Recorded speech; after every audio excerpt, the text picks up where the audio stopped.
សួររកបងគ្រប់ពេលកាយឆ្ងាយដួងខែស្នេហ៍លែងកក់ក្ដៅមានលឺដែរទេសំឡេងបេះដូងស្រែកហៅសំឡេងសោកសៅ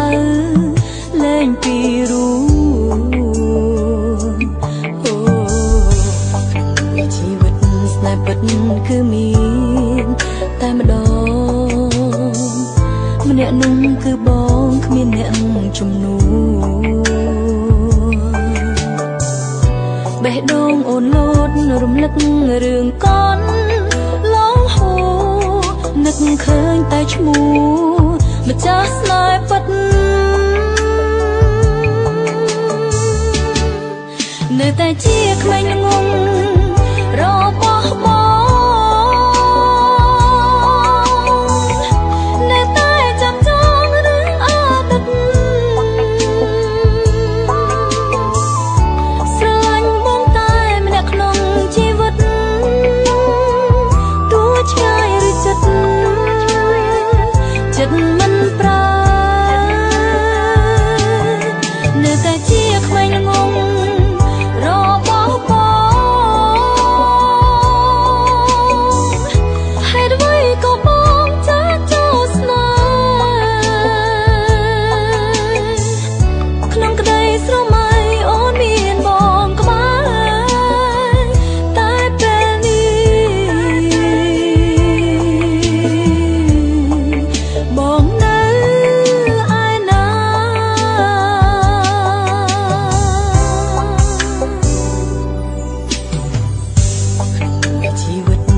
ពិត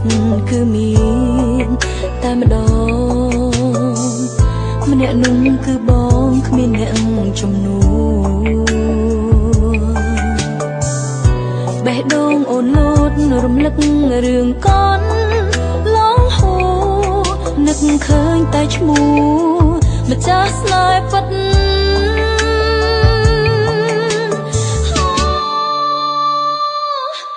នៅតែជាក្មេងល្ងង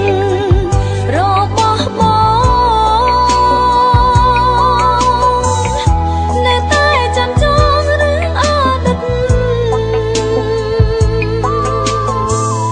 ស្រឡាញ់បងតែម្នាក់ក្នុងជីវិតទោះឆ្ងាយឬចិត្តមិនប្រែនៅតែជាក្មេងល្ងងរបស់បងហេតុអ្វីក៏បងចាស់ចូលស្នេហ៍ក្នុងក្តីស្រមៃអូនមានបងក្បែរតែពេលនេះបងនៅឯណា